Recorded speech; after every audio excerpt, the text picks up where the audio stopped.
Columbia Network takes pleasure in bringing you Suspense.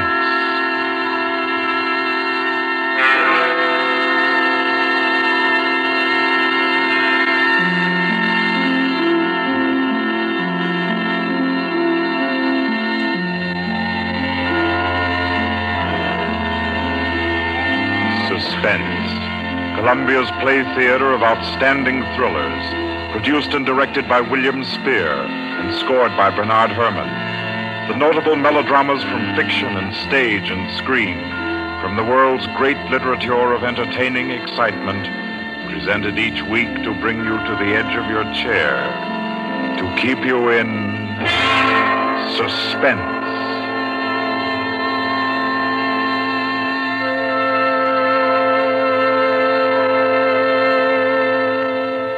Tonight's adventure in suspense is from the pen of Dorothy Sayers. She called it The Cave of Ali Baba.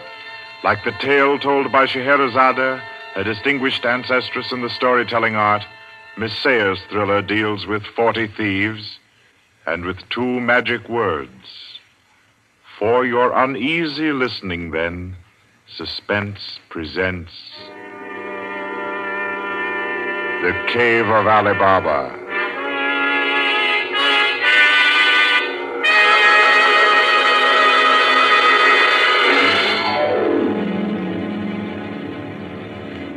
On a Saturday afternoon in January, in a grim and narrow house in Lambeth, a man sat eating kippers and reading the daily paper.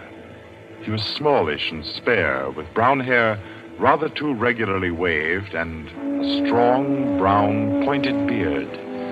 His double-breasted navy blue suit, his socks, tie, and handkerchief were all scrupulously matched, and his brown boots just a trifle too highly polished. He did not look a gentleman, not even a gentleman's gentleman.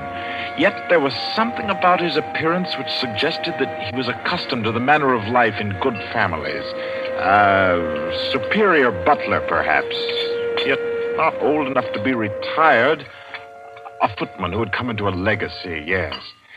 He had just finished eating, and he was sipping his coffee when a slight noise at the front door caught his ear. Swiftly, too swiftly for a quiet little man sitting eating kippers and reading his paper on a Saturday afternoon, he sprang up. He dashed through the small hallway and he flung the door open. Of course, no one in sight. The society is at least dramatic in its delivery of its correspondence. And as if he knew what he would find, he shut the door and turned to the hat stand in the hall. An envelope had been placed there. It was addressed to Joseph Rogers. So Mr. Rogers opened the note. Number 21. An extraordinary general meeting will be held tonight at the house of number 1 at 11:30. You will be absent at your peril. The word is finality. Finality. Yes, I think so. The man called Joseph Rogers stood for a moment, studying the note. Then he strode to the rear of the house, to a tall safe built in the wall. Carefully, he manipulated a dial. He swung the safe door open. He stepped inside, into a small strong room. He opened a drawer marked correspondence, placed the note inside, and then came out again. A moment to reset the lock for a new combination, and then he went back into the living room. He reached for the telephone. He lifted it from the cradle and then reconsidered. Too dangerous. He hurried upstairs and clambered into an attic. In the furthest corner, he searched for and found a knothole in the woodwork. He pressed it. A concealed trapdoor swung open, and he was in the loft of the adjoining house. He paused before 3 cages, in each of them a carrier pigeon. Carefully, he wrote a note, slipped it under a pigeon's wing. There you are, my pretty. There, take it easy now. There you go. Lie straight. 4:30. I'll send another pigeon at 5 and the third at 6. I should have my answer by 9:30 at the latest. Oh, I forgot one thing, most important. Mr. Rogers moved through the trapdoor, back into the attic of his own house. And once again he stood before the tall safe built in the wall. He opened the door, stepped into the strong room, moved for a moment quietly in the dark, and then spoke gently. Now, be good, my sweetheart. I'm depending on you. Open sesame. Come on now, old thing. Open sesame. Open sesame. That's better. That's very much better.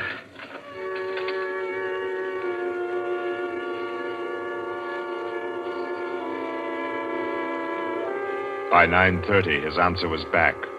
All the little piece of paper said was a hasty okay. At a quarter before 11, he took his revolver from a locked drawer, inspected it carefully. Yes, loaded it with cartridges from an unbroken packet, and left the house. He walked quickly, keeping well away from the wall. And when he climbed on a bus, he sat next to the conductor, where he could watch all who got on and off. By 25 minutes after 11, he was out on lonely Hampstead Heath, pausing in the shadow of a large tree to adjust a black velvet mask, on which, in white thread, was stitched the number 21. Then he stepped briskly to the door of the villa that lay before him and...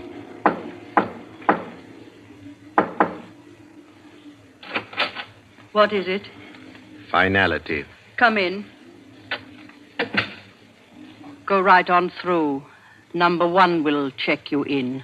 Right.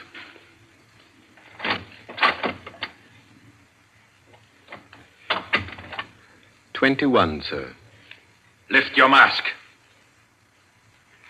Very well, 21. You may go on to the meeting room. Thank you, sir.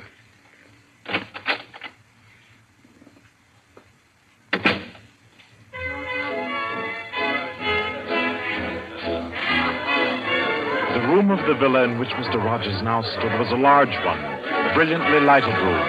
There was a gramophone in one corner blaring out a jazz tune.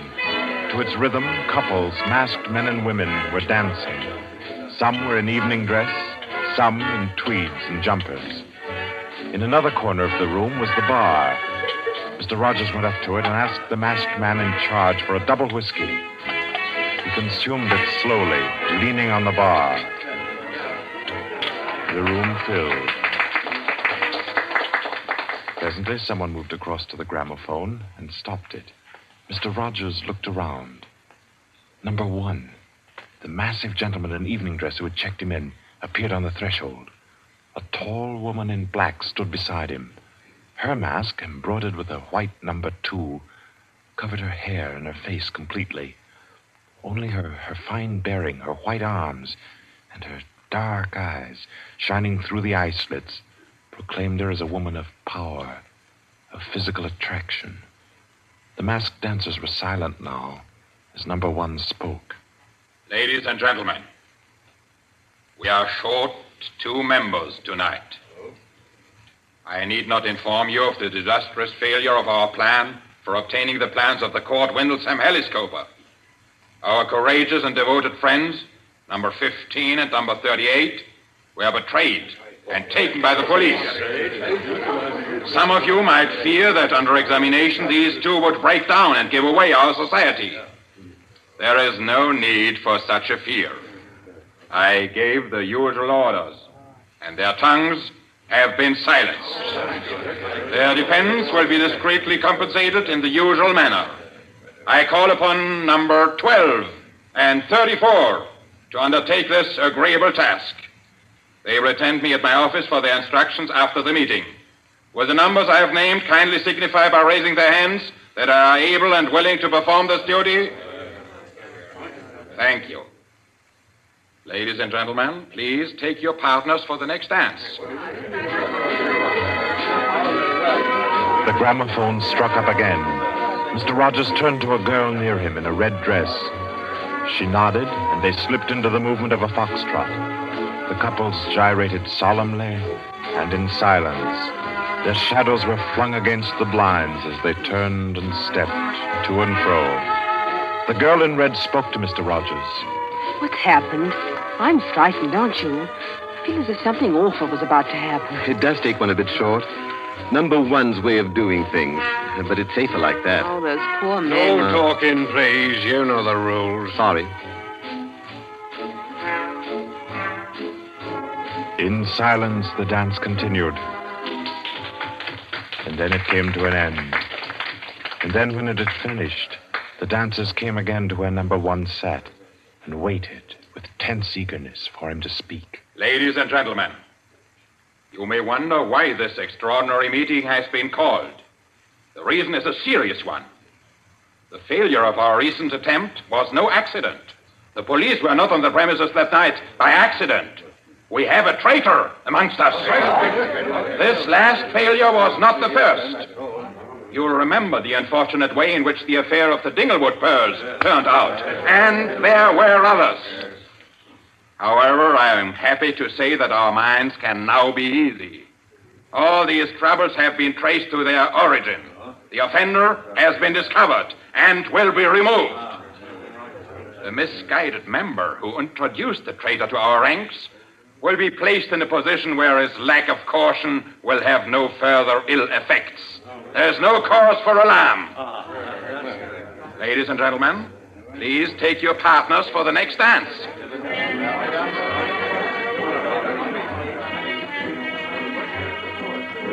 Again, the gramophone took up its bizarre monotony, and the masked dancers glided and turned, and their movements were sharper, more staccato. The girl in red was claimed by a tall mask in evening dress. A hand laid on Mr. Rogers' arm made him start. A small, plump woman in a green jumper slipped a cold hand into his. The dance went on.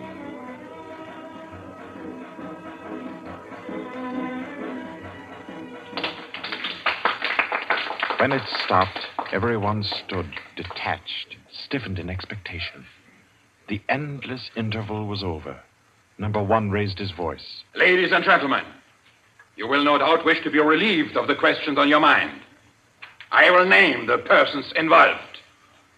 Number 37. No! Silence! I swear on it! Silence! You have failed in discretion. You will be dealt with. If you have anything to say in defense of your folly, I'll hear it later. Sit down. Number 37 sank down upon a chair.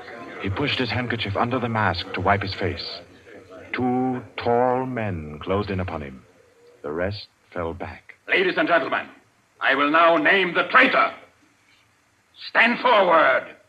Number 21. Take off your mask. Number 37.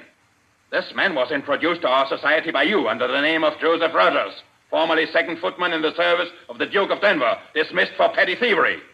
Did you take steps to verify the statement? I did as God's my witness. It was all straight.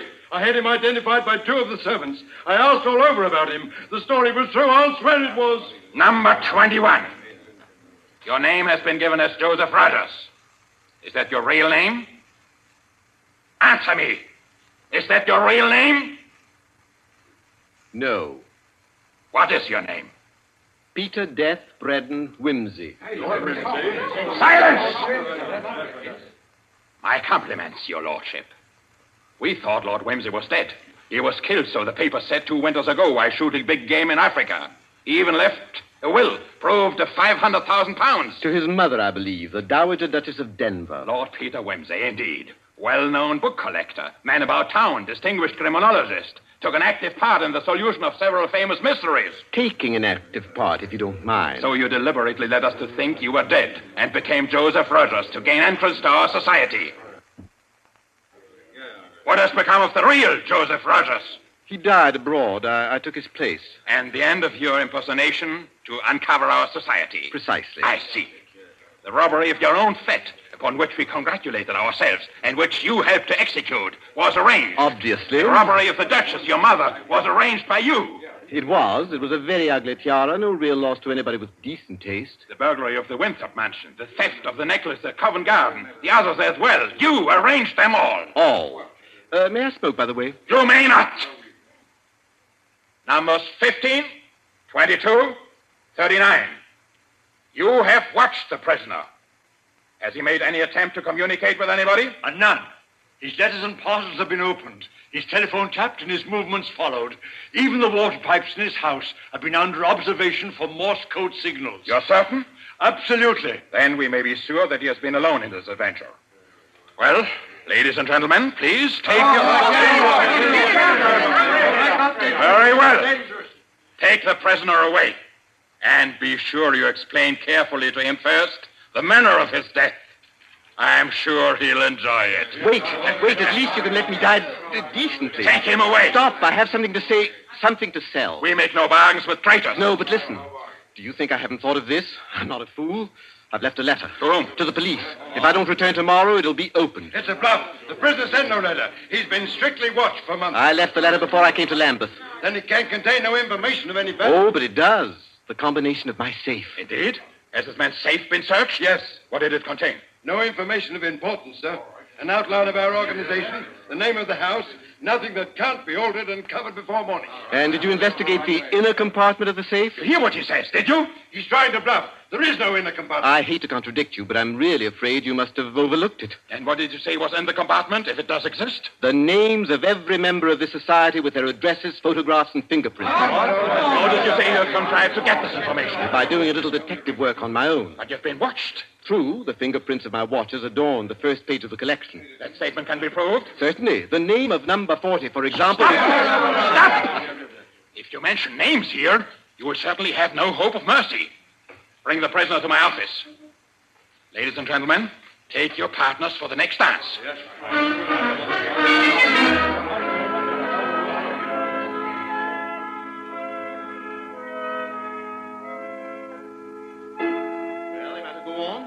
Prove that I know your gang from number 1 through number 25. Do you want me to prove that I know the others as well? My lord, your story fills me with regret that you are not, in fact, a member of our society. Wit, courage, and industry are valuable in an association like ours. I fear I cannot persuade you. No, I suppose not.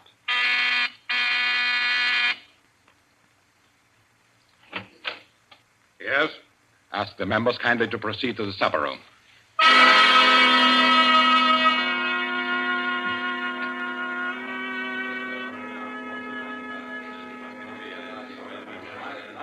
Ladies and gentlemen, I'll not conceal from you the seriousness of the situation. The prisoner has recited to me 25 names and addresses which were thought to be unknown except to their owners and to me. There has been great carelessness. Fingerprints have been obtained. He showed me some photographs of them. He tells me that the book of names and addresses is to be found in the inner compartment of his safe, together with certain letters and papers stolen from the houses of members, and several objects with fingerprints. I believe he tells the truth. He offers the combination of the safe in exchange for a quick death. I think his offer should be accepted. What is your opinion, ladies and gentlemen? The combination is known already. Fool! This man is Lord Peter Wimsey, a scientist of crime. Do you think he will have forgotten to change the combination? Oh, I say give him the promise. Time's getting short. You agreed? It's a bargain, Wimsey. What is the combination? The word of the combination is unreliability. And the inner door, the inner compartment. In anticipation of the visit of the police, the inner door is open. Good. Number 12 and 36. You will go to the prisoner's house and... Why should any more members That's right. I agree. Nobody ought to be trusted. Then what, ladies and gentlemen, do you suggest? You go yourself. You're the only one that knows all the names. You go yourself. I second that motion. Is the wish of the meeting, then, that I should go? No. I say no. No, don't go. Number 1 is our president, the head and soul of our society. If anything should happen to him, where should we be? You've all blundered. We have your carelessness to thank for all this. Do you think we should be safe for 5 minutes if he were not here to repair your follies? Well, there's something in that.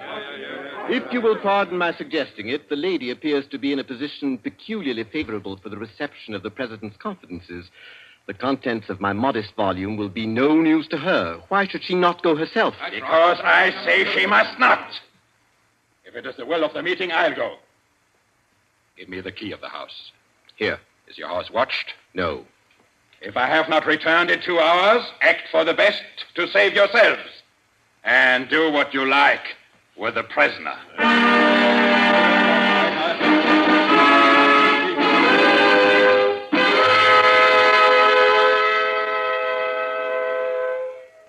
The president has been gone 2 hours.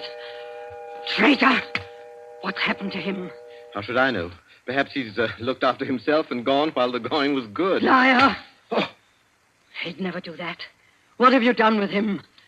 Speak, or I'll make you speak. I can only form a guess, madam. I'm afraid that your president may quite inadvertently have left the door of the inner compartment closed behind him, in which case... Yes? Well, let me explain the mechanism of my safe. The inner compartment has 2 doors. The outermost opens outward with an ordinary key. Oh, do you think that the president is so stupid as to be caught in an obvious trap? Undoubtedly, he will have wedged open that inner door. Undoubtedly, madam. But the sole purpose of that inner door is to appear to be the only one. Hidden behind the hinge of that door is another, a sliding panel, also left open. Inside the compartment is the big, heavy ledger containing all the information about this society. This ledger lies on a steel shelf. Do I make myself clear? Oh, yes, go on. The steel shelf is balanced on a concealed spring. When the weight of the book, the ledger, is lifted, the shelf rises almost imperceptibly. And in rising, it makes an electrical contact. Now, let me draw a picture. Your president steps into the inner compartment, sees the book, takes it up, anxiously to examine to see if it's the right one. The shelf rises, the electrical contact is made, and the steel panel behind him slides into place. He's trapped. You devil! What is the word that opens the inner door? Quick, the word. Do you remember the story of Ali Baba and the 40 Thieves? Uh-huh. Well, when I had this safe constructed, my mind went back, well, call me sentimental if you will, to my childhood. The words that open the door are open sesame. Oh. How long can a man live in this devil's trap of yours? Oh, I should think he might hold out for a few hours if he didn't use up all the oxygen by hammering and yelling. I imagine if we go there at once, we'll be able to get him out all right. I'll go myself. I think you'd better take me with you. Why? Well, I'm the only person who can open the door. But you've given me the word. Yes, you have the word. But this door of mine, I'm rather proud of it. You know, it's my own invention. It's the latest thing. It will open to the words open sesame, all right. But to my voice only. Your voice? I'll choke your voice from my hands. What do you mean, your voice only? Don't clutch my throat like that. You'll wreck my voice, and then the door might not recognize it.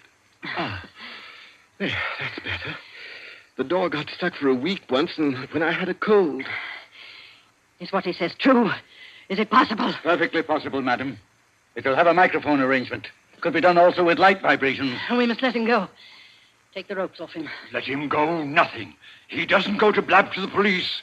The president's done in, that's all. And we'd all better make traps while we can. It's all up, boys. Right. Chuck this fella down the cellar and fasten him in. I'll go and destroy the ledgers. 32, you know where the switch is. Give us a quarter of an hour to clear, then you can blow the place to glory. No, you can't leave one to die. He's your president, your leader. I won't let it happen. I won't. I'll free this man myself. Here, none of that now. Let me go. Let go of me. Think, Blaster, think. It'll be light in an hour or two. The police may be here at any moment. Police? Oh, yes. Yes, you're right. No, we mustn't imperil the safety of all for just one man. He himself would not wish it. Throw this man in the cellar and let's get out of here while there's time.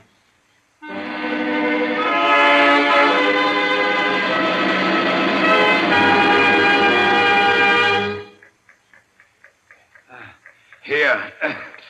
This is good enough. Leave him here. Right. Let's go. Hey, you chaps. Yeah? Should have gagged him. I say, it's lonesome down here in this cellar. You might at least leave the light on. Don't worry about the dark.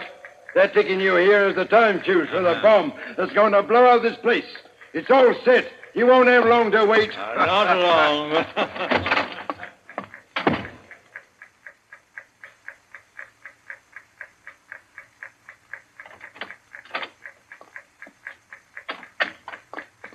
Who is it? Who's there? Hold still, so I can cut the ropes. Well, if it isn't two. My compliments, madam, on your loyalty to your president. Quick. They've set the time fuse. The house is mine. Follow me as fast as you can. Number one must be saved. And only you can do it. Well, how did you manage to? There's no time for questions. Get up and follow me. You will release him. You promise. I promise. But I warn you, madam, that this house is surrounded. When my safe door closed, it gave a signal to Scotland Yard. All the members of the society are taken. Never mind them. Here, outside. Quick.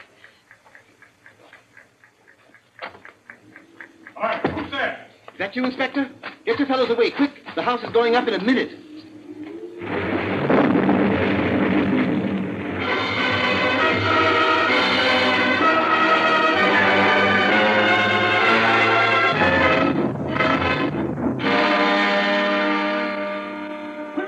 Lord Wimsey! It's Inspector Parker, old man. Are you all right? I'm a bit winded. What's happened, Inspector? Oh, about half a dozen of them got blown up. The rest we bagged. Hurry, we must hurry. Who's this? One of the gang. She's called number 2. We must save him, we must. Golly, I clean forgot the gentleman in the safe. Parker, where's your car? It's down the lane. Send one of your men down to get it. Right. Johnson, bring that car here. Yes, sir. I've got the number 1 of the whole company quietly asphyxiating at home. I promised we'd get back and save him. He's the bloke that we've been wanting. The man at the back of the Morrison case and the Hope Wilmington case and hundreds of others.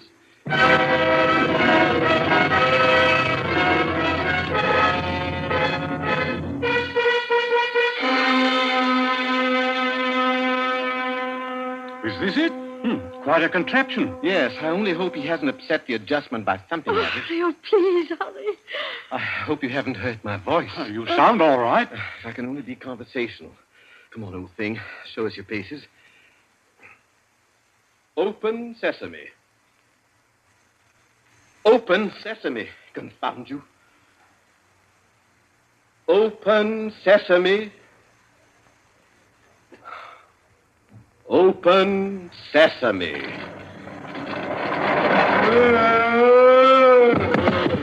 He's dead. Let me see. No, he's not. He lived to stand his trial.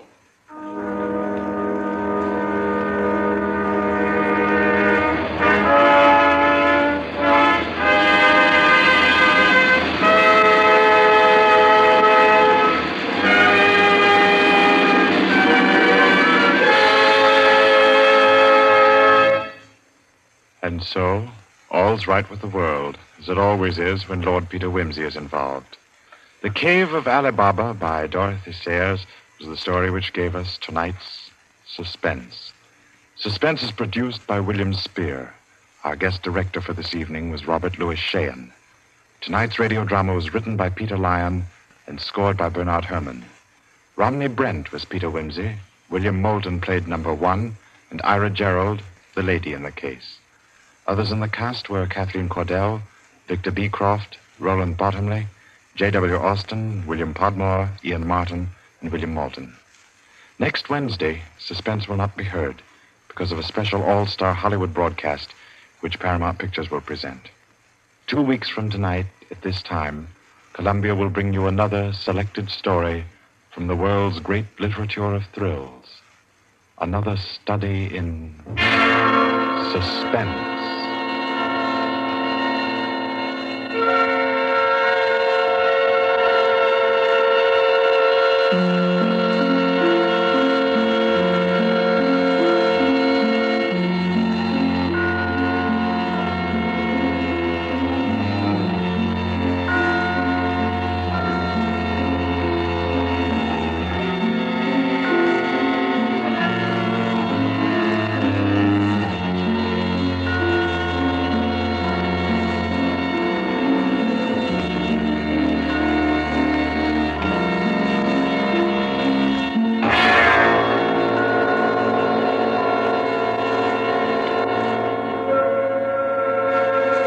This is Barry Kroger, and This is the Columbia Broadcasting System.